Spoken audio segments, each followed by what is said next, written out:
Tamadun India.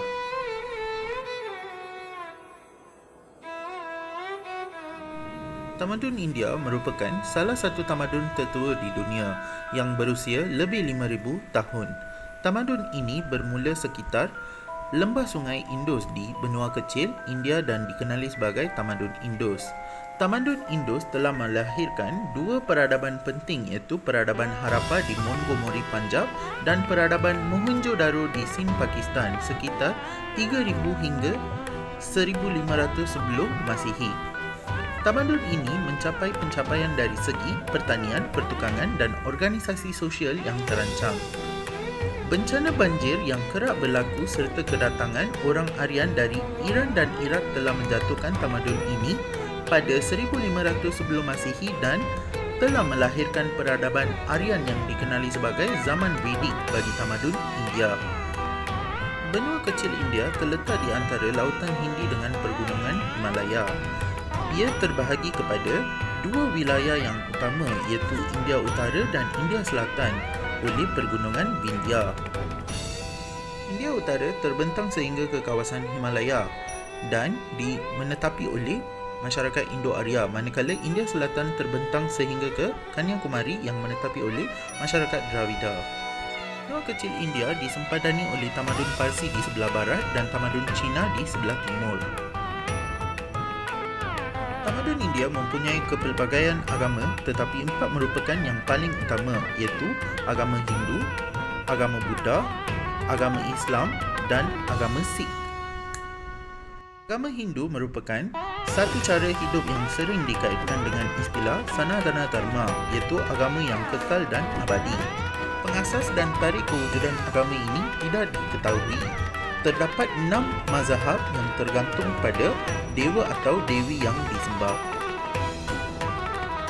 Terdapat 5 prinsip utama bagi ajaran Hindu berserta dengan 10 disiplin bersifat sejagat.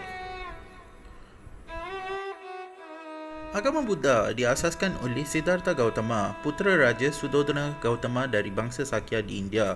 Siddhartha Gautama menerima kesedaran setelah bertapa buat sekian lama di bawah pokok Bodhi dan dikenali sebagai Buddha, bermakna yang mendapat kesedaran.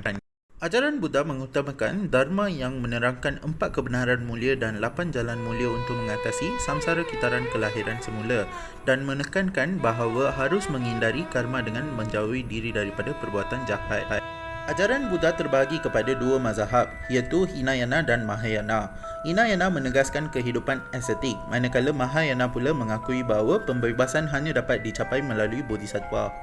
Agama Sikh diasaskan oleh Guru Nanak dan diteruskan oleh 9 orang guru Sikh seperti yang termaktub dalam kitab suci Guru Granth Sahib. Ajaran Sikh menyentuhkan kod moral dan kerohanian serta semangat kemanusiaan tanpa mengira latar belakang agama, bangsa dan gender. Agama Sikh merupakan agama monoteisme yang percaya kewujudan Tuhan yang bersifat nirankar, abadi, amat berkuasa dan manusia tidak dapat menghuraikannya. Panggil sebagai Wahai Guru bermakna Tuhan yang menakjubkan. Gobind Singh merupakan guru terakhir dan telah memperkenalkan persaudaraan Khalsa bertujuan memperkasa identiti Sikh dengan memakai 5K, iaitu Kesh, Kanga, Kara, Kirpan dan Kachera. Usul lapisan masyarakat berasaskan Veda yang dikenali sebagai Ashrama Dharma. Ashrama Dharma merupakan 4 peringkat kehidupan. Peringkat pertama merupakan Brahmacharya, peringkat kedua merupakan Grahastha, peringkat ketiga merupakan Vanaprastha, peringkat keempat merupakan Sannyasa. Warna merupakan amalan stratifikasi sosial yang mempunyai peranan masyarakat masing-masing. Terdiri daripada 4 kasta yang utama. Yang pertama, Brahmin, iaitu golongan ilmuwan yang mengendali kuil. Kedua, Kshatriya, iaitu golongan bangsawan yang pertahankan negara. Ketiga, Vaishya, iaitu golongan usahawan yang menjana pendapatan negara. Yang keempat, Sudra, iaitu golongan pekerja seperti buruh dan petani.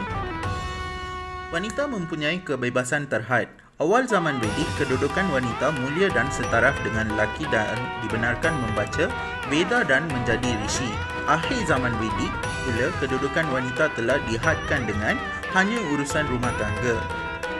Pencapaian dari sudut bahasa. Kitab Veda berserta tafsiran-tafsiran falsafah ditulis dalam bahasa Sanskrit, didedakan secara berterusan kepada golongan rishi dengan cara pengajaran secara lisan. Merupakan kitab agama tertua dunia, Pujangga Vyasa telah melakukan pembahagian kitab kepada Empat iaitu Rig Veda, Yajur Veda, Sama Veda dan Atharva Veda. Epik Mahabharata dihasilkan oleh Pujangga Vyasa. Ia mengandungi 100,000 sloga berbentuk puisi dan merupakan karya puisi terpanjang di dunia. Epik ini berkisah tentang kisah pemerintahan kerajaan Kurukshetra di India Utara yang mengajar manusia supaya berpegang pada janji dan menjauhi sifat amalan negatif. Ramayana ditulis oleh Pujangga Valmiki yang mengandungi 24,000 sloga berbentuk puisi berasaskan pemerintahan Ayodhya. Merupakan sebuah kitab yang memiliki unsur-unsur moral yang menekankan kebaikan akan sentiasa mengatasi kejahatan. Ia juga menekankan bahawa dalam apa jua keadaan pun seseorang itu harus menjalani kehidupan dengan mendukung nilai-nilai murni. Bhagavad Gita merupakan sebahagian daripada epik Mahabharata, mengandungi ajaran agama dalam bentuk falsafah yang menekankan 4 perkara penting dalam kehidupan. Kesusastraan Sangam mengandungi 2 koleksi. Yang pertama itu Togai, iaitu antologi 8 buah teks yang terdiri daripada agam, dalaman dan kuram luaran. Yang kedua merupakan patu-patu, iaitu koleksi nyanyian. Kural dikarang oleh Pujangga Tiruvalluvar, merupakan sastra klasik yang penting dan tertua dalam kesusastraan Tamil yang menjadi kitab pegangan hidup masyarakat Tamil. Ia juga melambangkan nilai kemanusiaan yang membicarakan pelbagai persoalan tentang sikap manusia terhadap dirinya dan alam. Pencapaian dari sudut seni bina. Koil merupakan contoh pencapaian seni bina dari zaman awal lagi yang berasaskan peraturan perancangan pemilihan tapak, mitologi dan astronomi. Terdapat 2 bentuk iaitu bulat dan 4 segi, merupakan tempat suci dan pusat menghimpunkan rakyat dari aneka lapisan. Kuil dibina berasaskan 4 struktur penting iaitu Shikara, Vimana, Ratna dan Gopuram. Kuil Berketiswaran merupakan salah satu kuil terbesar di India Selatan yang dibina pada zaman Chola. Kuil yang telah mencapai usia 1000 tahun ini mempunyai teknik seni bina beserta teknik ukiran yang amat rumit yang tidak dapat diselesaikan sehingga kini. Stupa besar di Sanchi merupakan monumen Buddha yang tertua dan terbesar di India. Dibina pada zaman pemerintahan Asoka. Stupa besar dikelilingi oleh Vedika batu dan mempunyai torana Buddha pada hadapan. Stupa merupakan tempat menyimpan bahan-bahan peninggalan Buddha. Qutb Minar atau Kuwat Al-Islam dibina oleh Kesultanan Delhi. Qutbuddin Aibak merupakan masjid tertua di Delhi. Dibina sebagai tanda kemenangan menakluki India.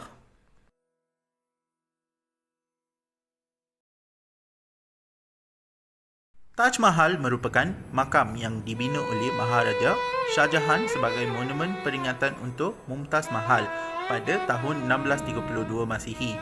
Taj Mahal diperbuat daripada marmar putih serta seni mozaik yang indah merupakan contoh seni bina gabungan Parsi, Turki, India dan Islam. Gua Ajanta dan Ellora merupakan kuil Buddha yang dibina dalam gua dan sejarah kehidupan Buddha telah diukir pada dinding guanya sebagai hiasan. Dibina pada zaman pemerintahan Asoka. Pencapaian dari sudut teknologi. Matematik menggunakan sistem angka sifar yang dikenali sebagai sunya. Telah mempelopori penggunaan sistem nombor kosong hingga 9. Geometri asas penting dalam seni bina dan digunakan untuk merangka mandala. Aryabhata berjaya mengira jumlah hari dalam setahun iaitu 365 hari dan membuktikan bumi berputar atas paksinya menggunakan geometri. Algebra berkembang sejak abad ke-5 Masihi. Dikenali sebagai Gಣಿතம். Orang Arab telah mengembangkan selepas kurun ke-13 dan dikenali sebagai algebra pada masa kini. Trigonometri dikembangkan pada kurun ke-15 dan merupakan contoh pertama ciri kuasa. Trigonometri digunakan untuk kira satu-satu sudut menggunakan kaedah separuh. Astronomi menjadi asas kepada hukum graviti, penghasilan kalender matahari, pengenalan sistem suria yang awal beserta 27 naksyatra yang mencetuskan kepercayaan bintang dan planet mempengaruhi kehidupan manusia yang dikenali sebagai astrologi. Penggunaan logam dengan kaedah peluburan dibuktikan dengan pembinaan Iron Pillar of Delhi pada tahun 5 Masihi yang besinya begitu tulen sehingga tidak berkarat. Keupayaan meluburkan logam juga telah menghasilkan duit syiling. Fizik mempunyai kaitan antara teologi dengan agama. iaitu alam semesta dipercayai mengandungi 5 elemen berjisim, iaitu tanah, air, angin, api dan angkasa, membuktikan perbezaan kadar jisim objek dalam air dengan udara. Kimia tertumpu pada peleburan logam, pembuatan wangian dan pewarna beserta penghasilan ubat-ubatan. Orang India berjaya buat ubat untuk hidup lama, racun dan antidotnya. Juga dipercayai mencipta ubat bedil. Sekian, terima kasih.